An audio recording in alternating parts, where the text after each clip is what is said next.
Well, shalom, my name is Todd Bennett, and I'd like to welcome you to my humble sukkah in Jerusalem. This is Sukkot 2023, and I've got a little place just overlooking the Jaffa Gate and the Hinnom Valley. The old city is just in front of me.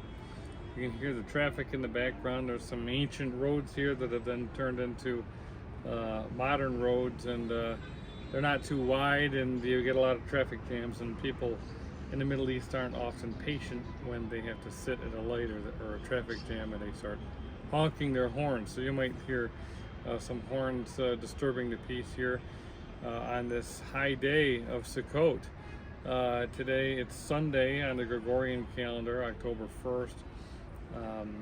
It's the first day of Sukkot, the 7-day feast. The last of the 3 pilgrimage feasts in the Torah. The Jews celebrated their feast yesterday on Shabbat, so they actually combined a weekly Shabbat with their high Sabbath. But if you follow the moon and look at the first crescent rather than a calculated calendar, you will end up realizing that today is day 15 of month 7, which the Torah says is the beginning of Sukkot. So, as is often done, religion takes things, changes things, and if you've read any of the New Testament scriptures, you can see that Yeshua was often confronting the Pharisees because they had developed what's known as the oral Torah, where they would create their own man-made rules and regulations. They're takanot and they're na'asim. So they added to the Torah, they took away from the Torah, and by doing so, they changed the Torah. And of course, the commandments, the Torah, the instructions are immutable. We don't change them. We follow them, and that's part of the test of obedience, if we'll just do the simple things that he tells us to do.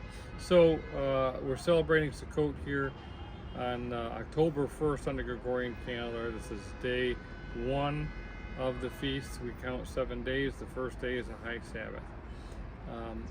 And speaking of all the religion and the changes that take place with religion, I thought it would be interesting just to show you what religion does to this feast.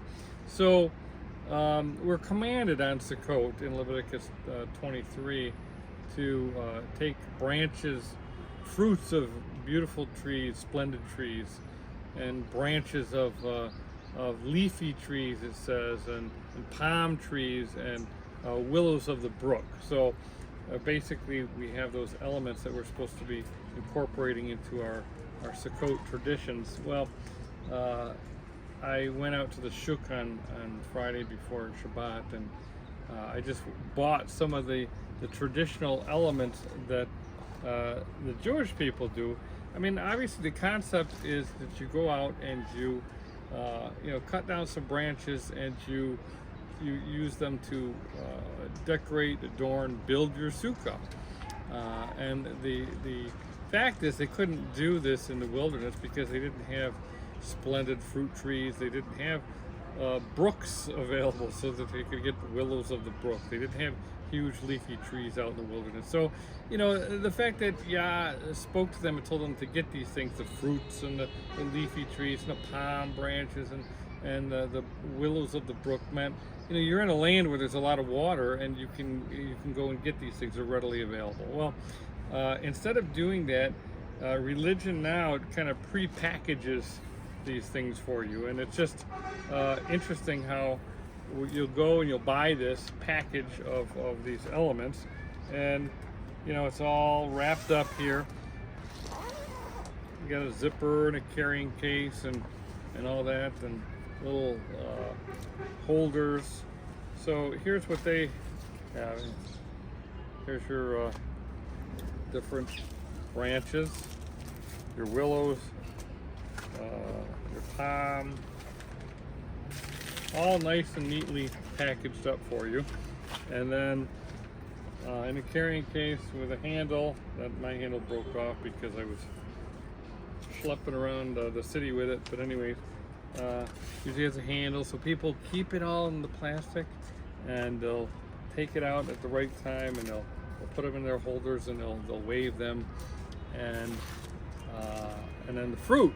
Okay, instead of just going to a beautiful fruit tree and picking some fruits and having them, we've got a kosher certified fruit here. I haven't even seen it yet because it's been sealed up by the rabbi. So kosher la baracha, blessed and kosher, certified for the feast. So here it is all. Look at it, it's even got its own padding and cushioning here so it doesn't get damaged. And voila, there's the citron. So this is what the traditional Jewish celebration involves. Boxed up, sealed up fruits, plastic wrapped branches and palm branches and willows and myrtles, and all in a plastic and untouchable until you've wrapped it, until you've unwrapped it. And of course, that's what they do with the Torah too. The rabbis have basically built a fence around the Torah. That's what they say, through their oral Torah.